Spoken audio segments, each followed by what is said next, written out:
Halo teman-teman, apakah kita semakin dicerahkan oleh keindahan firman Tuhan atau menjadi bosan karena uraian dan gambar YouTube BDKA yang itu-itu saja? Kita perlu belajar mendatangi Tuhan dengan kerendahan hati. Sebagaimana akan dijelaskan oleh Bu Yuli sesaat lagi, bagaimana Tuhan menjatuhkan hukuman kepada seorang raja, sebuah bangsa yang mulai menghujat nama Tuhan. Siapa dia? Ikuti terus kelanjutan firman-Nya. Shalom anak-anak, sebelum memulai renungan kita pada hari ini, mari kita berdoa terlebih dahulu. Allah Bapa yang bertahta di kerajaan surga, kembali kami mengucap syukur ya Tuhan, kalau masih diberi kesempatan untuk boleh merenungkan firman Tuhan pada hari ini. Tuhan, Engkau yang memimpin pikiran kami, Engkau yang membukakan pikiran kami, agar kami boleh dibawa untuk mengenal Tuhan dan kehendak Tuhan untuk kehidupan kami. Tuhan pakai pembicara, Tuh boleh menyampaikan isi hati Tuhan kepada setiap kami. Terima kasih Tuhan, hanya di dalam nama Tuhan Yesus kami berdoa. Amin. Anak-anak, Alkitab di dalam kitab Roma pasal 13 menuliskan bahwa pemerintahan atau kerajaan itu boleh ada di tengah dunia karena ditetapkan oleh Allah. Pemerintah atau kerajaan itu menjadi hamba Allah untuk menjalankan hukum dan keadilan Allah dengan cara menghukum setiap orang yang berbuat jahat. Ketika satu pemerintahan atau kerajaan tidak bisa menjalankan tugas tersebut, maka Allah pun bisa menghukum pemerintahan atau kerajaan tersebut. Dan satu pemerintahan atau kerajaan yang ada di tengah dunia ini tidak mungkin bisa terus ada sampai selama-lamanya. Anak-anak, kerajaan Babel diberi kepercayaan oleh Allah untuk menjadi satu negara yang besar yang menguasai banyak bangsa-bangsa di dunia ini dan untuk menjalankan hukum dan keadilan Allah. Pada cerita Alkitab yang akan Ibu sampaikan ini, kita akan mendengarkan cerita tentang Raja Babel yang bernama Belsyazar. Pada saat itu, kerajaan Babel sebenarnya berada di bawah kekuasaan Raja Nabonidus. Tetapi karena Raja Nabonidus ini sedang berpergian untuk waktu yang cukup lama, maka tugas pemerintahan dijalankan oleh anaknya yang bernama Belsyazar. Jadi Raja Belsyazar ini bisa dikatakan sebagai orang nomor 2 di dalam kerajaan Babel saat itu.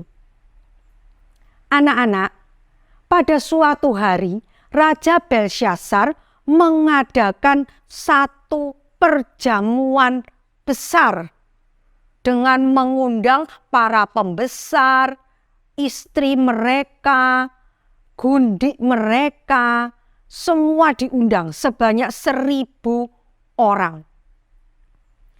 Kemudian mereka minum anggur di dalam pesta tersebut.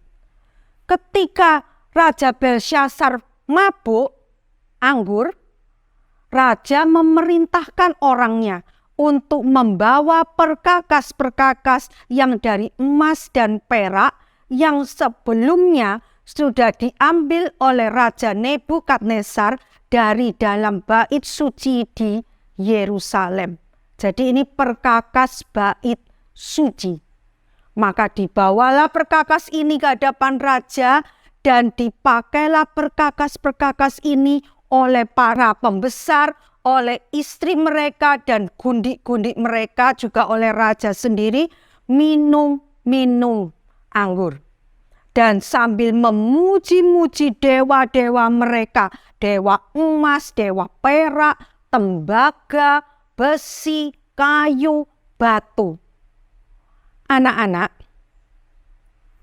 perkakas bait suci itu adalah perkakas yang dikhususkan oleh Tuhan dan tidak boleh dipakai untuk keperluan lain. Jadi ketika perkakas ini dipakai oleh Belsyazar untuk minum anggur, itu artinya Belsyazar tidak menghormati Tuhan. Allah pasti akan menghukum Belsyazar atas kesalahan dia ini.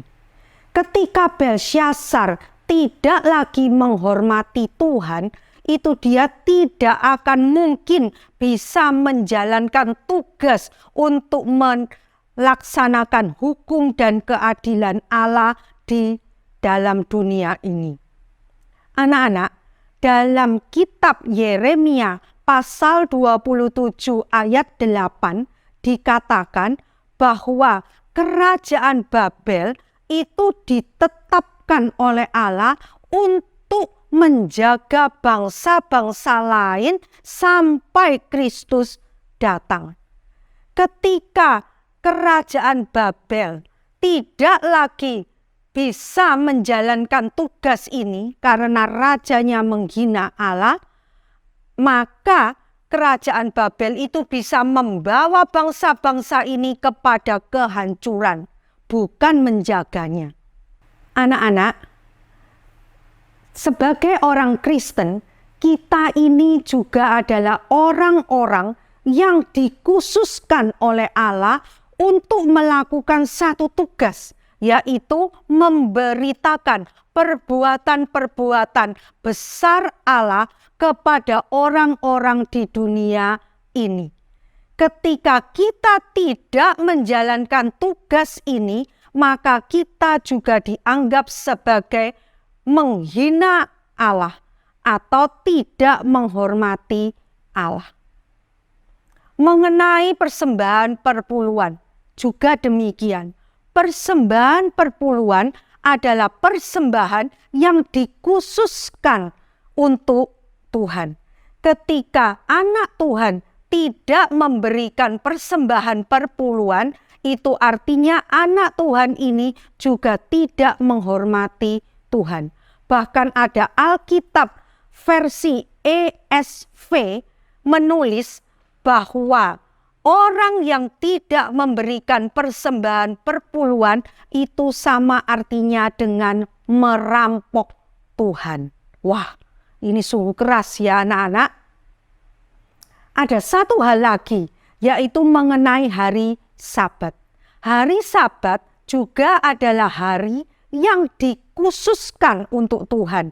Dikhususkan bagi umat Tuhan untuk tidak lagi menjalankan aktivitas rutin atau pekerjaannya supaya bisa menikmati Allah. Ketika umat Tuhan merayakan Sabat, artinya umat Tuhan menghormati Tuhan. Dari cerita yang Ibu sampaikan tadi, kita bisa melihat ya anak-anak, bagaimana Raja Belsyazar tidak menghormati Allah dengan memakai perkakas rumah Tuhan untuk keperluan yang lain, yang tidak sesuai dengan yang Tuhan tetapkan. Dan anak-anak Tuhan pun juga bisa menghina Tuhan dengan cara tidak memberikan persembahan perpuluhan, dengan tidak merayakan hari Sabat, dengan tidak memberitakan perbuatan-perbuatan besar dari Allah kita. Anak-anak, mari kita menjaga sikap kita, hidup kita, jangan sampai kita menghina Tuhan atau tidak menghormati Tuhan, agar kita bisa terus menjalankan tugas kita yang ditetapkan oleh Tuhan bagi kita di tengah dunia ini. Amin. Mari kita berdoa. Allah Bapa yang bertahta di kerajaan surga, sungguh kami bersyukur ya Tuhan, kalau Tuhan berkenan mengingatkan kami melalui cerita Raja Belsyazar yang tidak menghormati Tuhan. Tuhan, tolonglah kami agar kami tidak melakukan perbuatan yang sama seperti Raja Belsyazar, agar kami terus boleh setia kepada Tuhan, setia menghormati Tuhan, setia menjalankan perintah-perintah Tuhan. Terima kasih Tuhan, hanya di dalam nama Tuhan Yesus kami berdoa. Amin.